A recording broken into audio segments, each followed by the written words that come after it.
Hello, good evening बच्चों। तो कैसे हो आप लोग? चलिए, मेला खत्म हो गया और फिर से अब हम लोग अपने पढ़ाई पे रिटर्न होते हैं और पढ़ाई को स्टार्ट करते हैं। तो चलिए, आज 31 अक्टूबर से फिर से हम लोगों की पढ़ाई स्टार्ट हो रही है और हम लोग कर रहे थे 13 साल का जो क्रैश कोर्स तो नहीं कहेंगे, एटम बम बैच का जो क्वेश्चन आंसर था उसको कर रहे थे, जिसमें हम लोगों ने सेकेंड चैप्टर का येलो बुक खत्म कर लिया था। अब हम लोगों को आज करना क्या है, व्हाइट बुक, जिसका क्वेश्चन दिख रहा है हम लोगों को। और हम लोग जितना से ज्यादा ऑब्जेक्टिव करेंगे ताकि हम लोग को 35 मार्क्स का जो ऑब्जेक्टिव है वो वहां एग्जाम में पूरा करना है। तो इसीलिए घबराना नहीं है, आराम से ध्यान से पढ़ना है। तो चलिए, आइए हम लोग अब स्टार्ट करते हैं अपना पढ़ाई।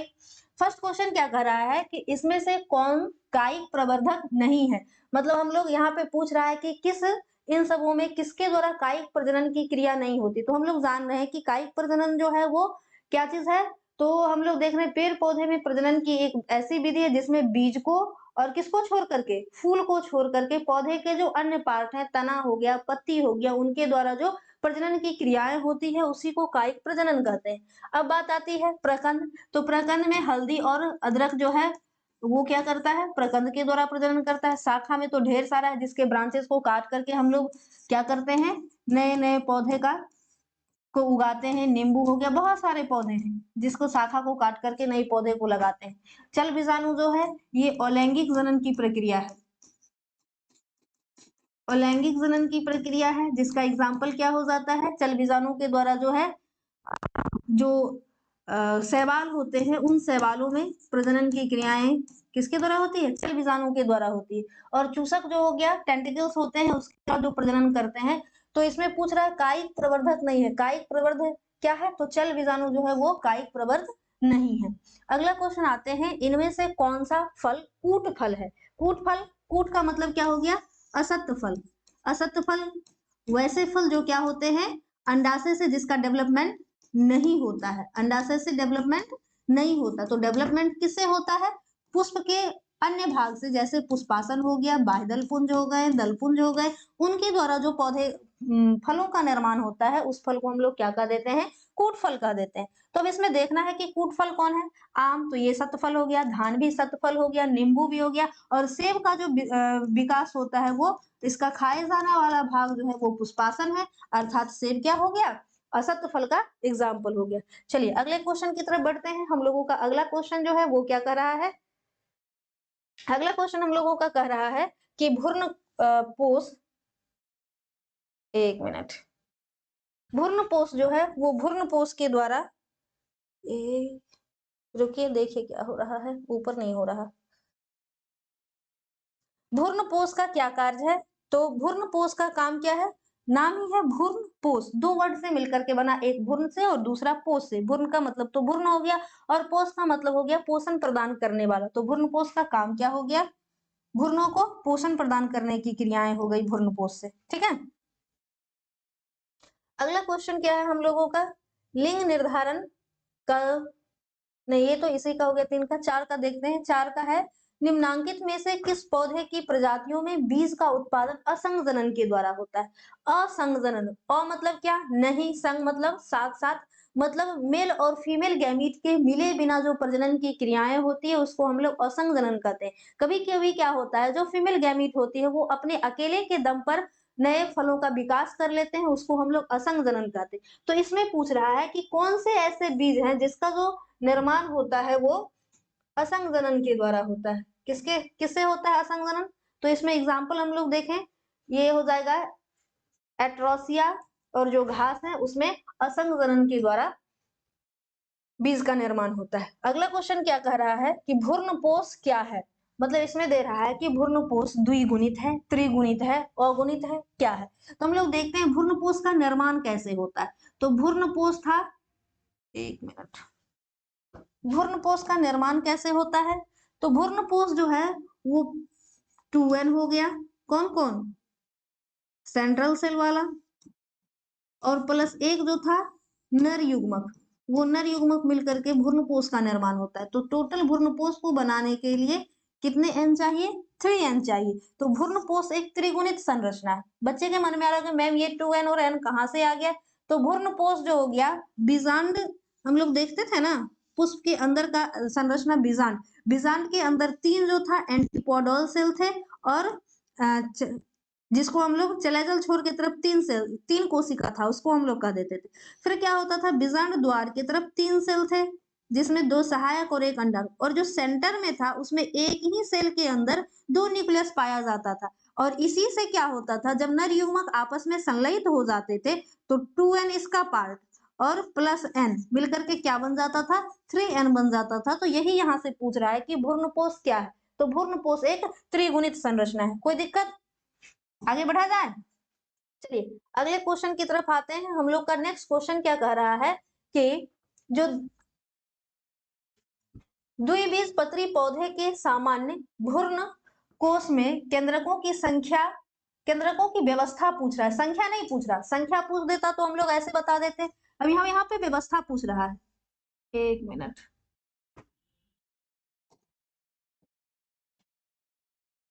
व्यवस्था पूछ रहा है।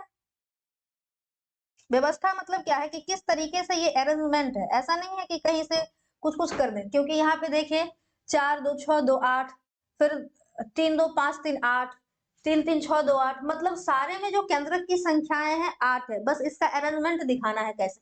तो हम लोगों ने अभी तुरंत भ्रूणपोष पिछले क्वेश्चन में देखा था कि 3 जो सेल थे वो किधर थे, एंटीपोडल सेल की तरफ, और 3 जो थे वो चैलेजल इंड की तरफ थे, और 2 जो थे वो सेंटर में थे। तो इसका अरेंजमेंट क्या हो जाएगा, 3 nucleus plus 2 nucleus plus 3 nucleus.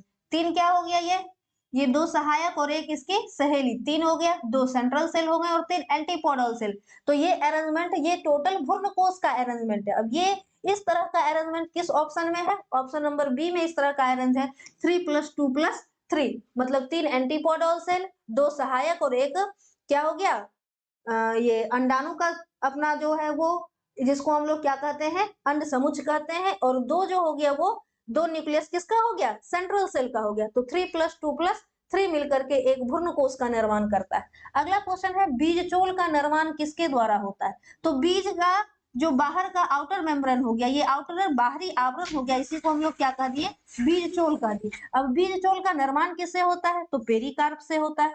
अगला क्वेश्चन क्या कह रहा है कि निम्न में से किस पादप में बीज तो बनता है लेकिन पुष्प नहीं बनता। तो ऐसा कौन सा पादप है जिसमें बीज का निर्माण हो रहा है लेकिन फूल नहीं बन रहा, तो ये हो जाएगा चीर। चीर में क्या होता है, बीज तो बनते हैं लेकिन पुष्प का निर्माण नहीं होता है। चलिए नेक्स्ट क्वेश्चन की तरफ बढ़ते हैं। अगला क्वेश्चन हम लोगों का कह रहा है क्या कि भूमि फलनी फल क्या है, आलू, प्याज, मूंगफली, अदरक, कौन से ऐसे फल हैं जो भूमि के अंदर फलते हैं। तो हम लोग देख ही रहे हैं कि मूंगफली जो है वो भूमि फलनी फल के अंतर्गत आते हैं, ठीक है। तो option number B is right answer.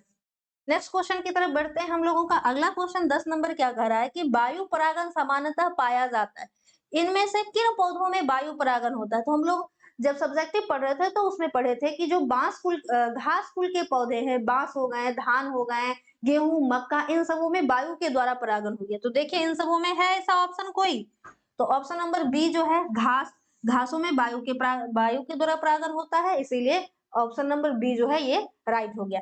चलिए अगले क्वेश्चन की तरफ बढ़ते हैं। हम लोगों का अगला क्वेश्चन क्या कह रहा है, अगला क्वेश्चन कह रहा है कि निम्न में से किसमें जल के द्वारा परागण होता है। देखो जल्दी बताओ आंसर क्या होगा इसमें, जल के द्वारा परागण किसमें होगा। चलिए देखते हैं इसके आंसर को, जलकुंभी है, हाइड्रिला है और कमल है। ये सारे जो पौधे हैं वो क्या हो गए, जलीय पौधे, जलकुंभी भी है, कमल भी है और हाइड्रिला भी है।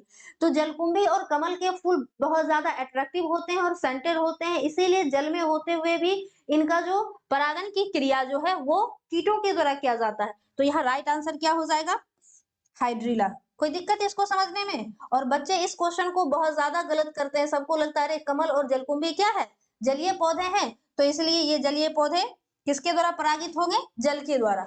तो यहाँ पे ये मिस करके आ जाते हैं, अच्छे से इसको ध्यान रखेंगे। चलिए अगले क्वेश्चन की तरफ बढ़ते हैं। हम लोगों का अगला क्वेश्चन है, भ्रूणकोष की सेंट्रल कोशिका है, पूछ रहा है कैसा है, प्रारंभिक केंद्रक है, सहायक कोशिका है, द्वितीयक केंद्रक है, और ए और बी दोनों है। तो सहायक कोशिका तो हम लोग देखते हैं अंड समुच्च का भाग होता है और अंडाणु की सहेलियां होती है, प्रारंभिक केंद्रक तो होगा ही नहीं।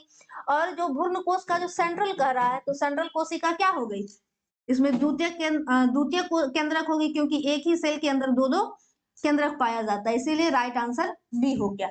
अगले क्वेश्चन की तरफ बढ़ते हैं। अगला क्वेश्चन कह रहा है कि निम्न में से कौन एक लिंगी है। एक लिंगी मतलब वैसे पौधे जिसमें नर अलग और मादा अलग प्लांट पे पाए जाते हैं, वैसे पौधे को हम लोग एक लिंगी पौधा कहेंगे। तो सरसों द्विलिंगी है, उसके बाद गुड़हल भी द्विलिंगी है, और पपीता क्या हो गया, एक लिंगी हो गया। हम लोग देखते हैं कि बहुत सारे पपीते में फल आते हैं और बहुत सारे पपीते में फल नहीं आते, ऐसे खड़े रह जाते हैं।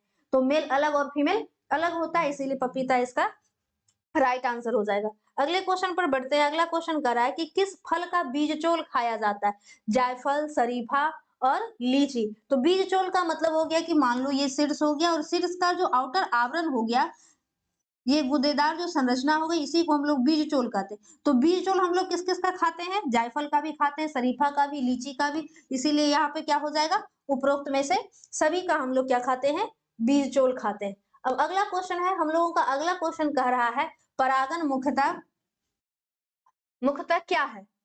परागन क्या है।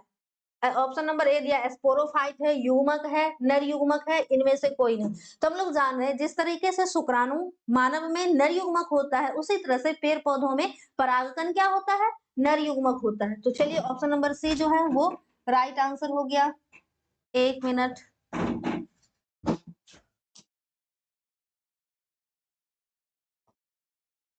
आंसर हो गया सी। अगला क्वेश्चन पे चलते हैं। अगला क्वेश्चन हम लोगों का क्या कर रहा है कि पराग भित्ति होता है, कैसा होता है पराग भित्ति, एक स्तरीय, त्रिस्तरीय, द्विस्तरीय या कई स्तरों का। तो हम लोग देखते थे कि परागकण का ये हो गया, ये परागकण, परागकण में दो भित्तियां पाई जाती थी, एक था बाहरी भित्ति और एक आंतरिक भित्ति। एक को हम लोग एग्जाइन बोलते थे और एक को हम लोग क्या बोलते थे, इंटाइन बोलते थे, इंटाइन और एक्साइन। तो कितनी हो गई भित्ति, एक और एक दो, इसीलिए द्विस्तरीय होती है। पराग भित्ति कैसी हो गई, द्विस्तरीय।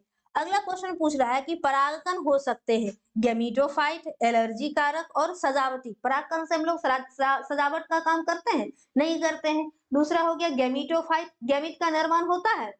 और तीसरा हो गया एलर्जी कारक। एलर्जी कारक हम लोग देखते हैं कि जैसे पापा लोग खेतों में काम करने जाते हैं, कभी कभी तुम लोग को भी बुला लेते हैं, तो खेत में जाते हैं हम लोग, खास करके जिसमें ज्यादा पॉलन ग्रेन्स होते हैं, तो हम लोग वहां से आते हैं तो क्या लगता है, सर दर्द करने लगता है, छींक होने लगता है, खांसी होने लगता है। तो ये क्या हो गया, परागकण के कारण हम लोगों में एलर्जियां आ गई। तो इसीलिए इसका आंसर क्या हो जाएगा, सी इज द राइट आंसर। परागकण जो है वो एलर्जी कारक है। परागकण के द्वारा कई प्रकार की एलर्जिक समस्याएं हम लोगों में देखने को मिलती है, कई प्रकार की एलर्जिक बीमारियां हम लोगों को देखने को मिलती है। चलिए अगले क्वेश्चन की तरफ बढ़ते हैं। अगला क्वेश्चन हम लोगों का कह रहा है कि वायु परागित पुष्प सामान्यतः होते हैं, कैसे होते हैं। तो वायु को आकर्षण से कोई मतलब नहीं, क्योंकि उसके पास तो आंख नहीं है, दिख नहीं रहा। तो कैसे होते हैं, रंगहीन होते हैं और छोटे होते हैं, क्योंकि छोटा रहेगा तब तो ये हवा के सहारे एक जगह से उड़ करके दूसरे जगह चले जाएंगे। तो बी और सी दोनों सही है, इसीलिए क्या हो जाएगा, option number D is the right answer. अगला क्वेश्चन कह रहा है कि एनिमोफिली नामक परागन किसके द्वारा होता है। तो हम लोग को देखना है कि एनिमोफिली पढ़े थे हम लोग सब्जेक्टिव वाले में, कीटों के द्वारा होने वाले परागन को क्या कहेंगे, एंटेमोफिली, ध्यान में रखना है। और यहाँ पूछ रहा है एनिमोफिली, तो हवा के द्वारा जो परागन की क्रियाएं होती है वो हो गया एनिमोफिली। तो डी हो जाएगा राइट आंसर। एंटेमो और एनिमो में ध्यान रखेंगे, थोड़ा सा अंतर है, एनिमो मतलब हवा और यहीं पे एंटेमोफिली होता तो कीड़े के द्वारा परागन। हाँ आ ही गया नेक्स्ट क्वेश्चन में, एंटेमोफिली नामक परागन किसके द्वारा होता है। तो अभी हम लोगों ने एक्सप्लेन किया था, कीड़े के द्वारा होने वाले परागन को क्या कहेंगे, एंटेमोफिली। अगला क्वेश्चन है प्रत्येक पादप कोशिका को पूर्ण कोशिका बनाने वाला पौधा, मतलब वैसा इसमें पूछ रहा है कि प्रत्येक पादप कोशिका से पूर्ण पौधा बन सकता है, मतलब एक ही सेल होना चाहिए जिससे पूरे शरीर का निर्माण हो जाए, वैसी कोशिका को क्या कहेंगे, तो टोटीपोटेंसी कहेंगे। जिस प्रकार से मानव के शरीर में युग्मनज होता है और उसी एक सेल से, युग्मनज नामक सेल से पूरे बॉडी का फॉर्मेशन हो जाता है, तो जिस तरीके से युग्मनज टोटीपोटेंसी है, उसी प्रकार से पौधों में भी जो एक कोशिका हो गया वो पूरे होल बॉडी का फॉर्मेशन कर दिया, जिसको हम लोग क्या कर दिए, टोटीपोटेंसी कर दिए। चलिए अगले क्वेश्चन की तरफ बढ़ते हैं। अगला क्वेश्चन कह रहा है कि प्रोटोप्लास्ट कल्चर का फ्यूजन एंड क्या होता है। मतलब इसमें हम लोग जो प्रोटोप्लास्ट करते हैं वो फ्यूजन एन के रूप में किसका यूज करते हैं। अब यहाँ पर एक वर्ड आ गया कि फ्यूजन इन है क्या, तो जिस प्रकार से हम लोग देखते हैं कि ह्यूमन बॉडी में अगर किसी तरह का कोई प्रॉब्लम हो गया, बॉडी के अंदर ही मान लीजिए पथरी हो गया, तो क्या हो गया, उस पत्थर को या फिर उस एक्स्ट्रा बॉडी पार्ट को बॉडी से ऑपरेट करके निकाल दिया जाता है। सेम वही चीज है, अगर प्लांट के किसी पार्ट में किसी तरह की कोई बीमारी हो गई तो उसको कट करके बॉडी से, समझ लीजिए जैसे ह्यूमन में ऑपरेशन होता है उसी प्रकार से पौधों को भी ऑपरेट करके उस बॉडी पार्ट को हटा दिया गया। तो इसके लिए कौन से पदार्थ का यूज किया जाता है, तो वो यूज होने वाला पदार्थ क्या हो गया, पीईजी। ठीक है, अगले क्वेश्चन की तरफ बढ़ते हैं। कमल में परागन होता है। कमल एक जलीय पौधा है लेकिन इसमें इसका फूल आकर्षक होता है और इसमें सेंट होता है, इसीलिए ये कीटों के द्वारा परागित होता है। एक मिनट, किसके द्वारा परागित होता है, ये कीटों के द्वारा परागित होता है। अगले क्वेश्चन पे आते हैं। अगला क्वेश्चन क्या कह रहा है कि पराग से अगुणित पौधों का विकास क्या कहलाता है। मतलब पराग है और उसमें अगुणित पौधे का विकास हो रहा है, मतलब मेल और फीमेल गैमीट आपस में नहीं मिलेगा तो द्विगुणित पौधे का विकास होगा। यहाँ सिर्फ अकेले दम पे एक ही पेरेंट्स मिल करके पूरे पौधे का विकास करेंगे, वैसे अगुणित पौधे का विकास होगा। वो प्रोसेस क्या कहलाएगा, इमस्कुलेशन, एंड्रोजेनेसिस, पार्थेनोकार्पिक, सोमेटिक हाइब्रिडाइजेशन। तो हम लोग जान रहे हैं कि पार्थेनोकार्पी यहाँ पर होता तो हो जाता, यहाँ पे थोड़ा सा मिसप्रिंट है, यहाँ पे आप लोग लिख लेंगे पार्थेनोकार्पी।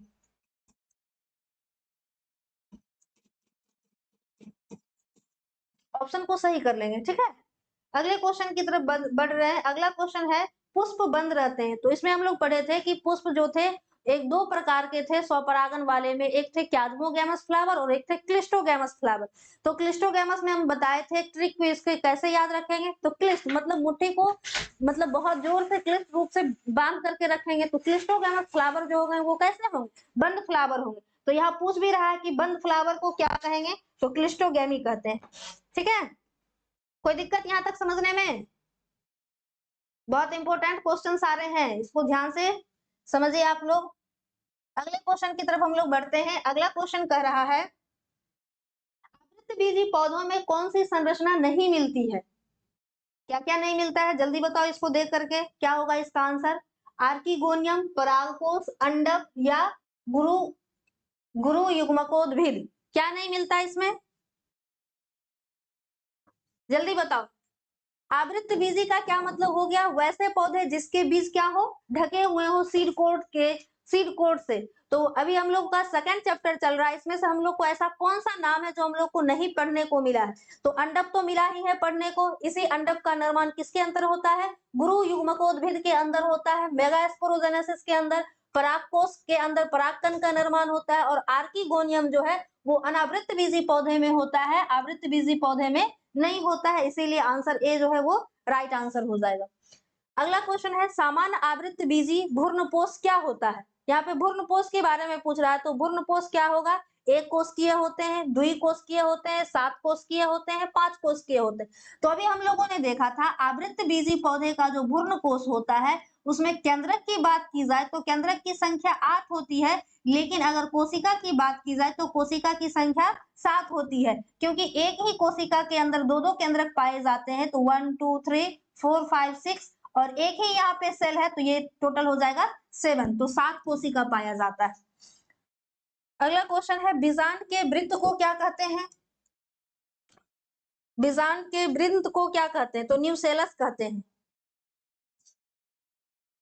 एक मिनट,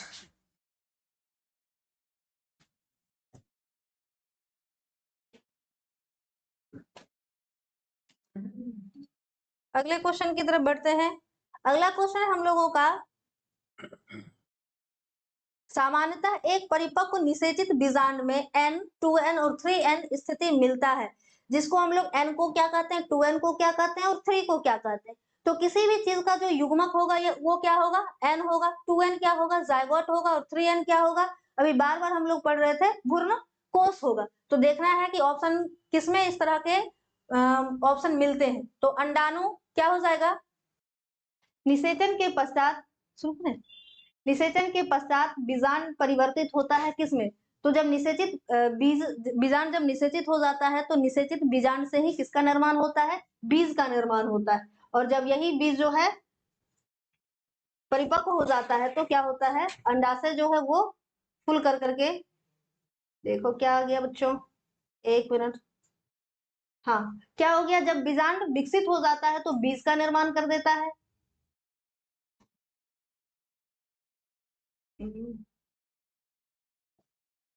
देखो ठीक करने दो पहले।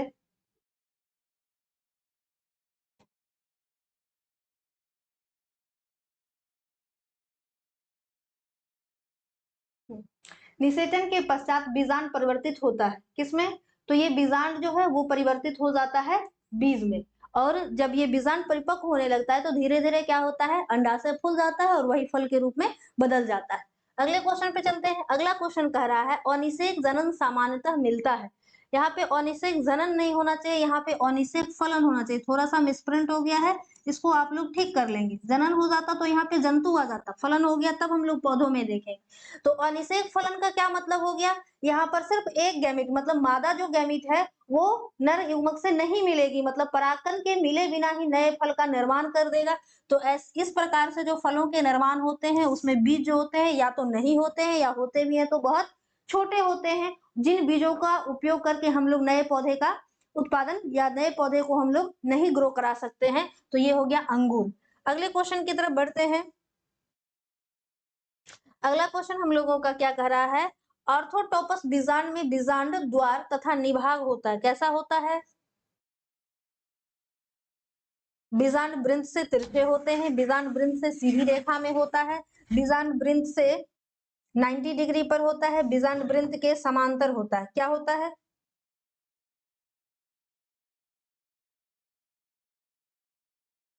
तो यहाँ पे क्या होगा, बीजांड वृंत से सीधी रेखा में होते हैं। ठीक है, चलो अगले क्वेश्चन की तरफ बढ़ते हैं।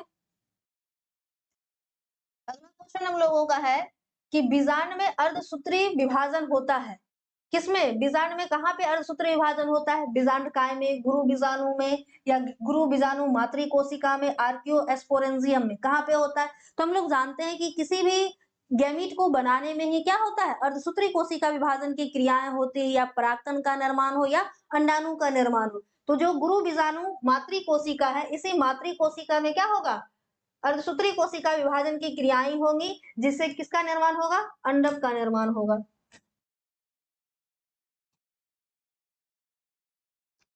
चलिए नेक्स्ट क्वेश्चन की तरफ बढ़ते हैं। अगला क्वेश्चन है हम लोगों का,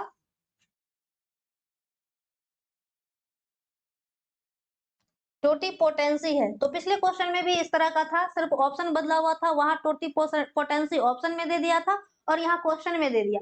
टोटीपोटेंसी क्या है, तो दिया है ऑप्शन नंबर ए, माध्यम में फल से फल का विकास हो, माध्यम में कोशिका से जीव का विकास हो, माध्यम में कोशिका से अंग का विकास हो, और माध्यम में उत्तकों से कोशिका का विकास हो। तो हम लोगों ने देखा था टोटीपोटेंसी एक प्रकार की कोशिका होती है, सिंगल सेल होती है, जिस सिंगल सेल से पूरे होल बॉडी का निर्माण होता है। तो ऐसा ऑप्शन किसमें है, option number C is the right answer.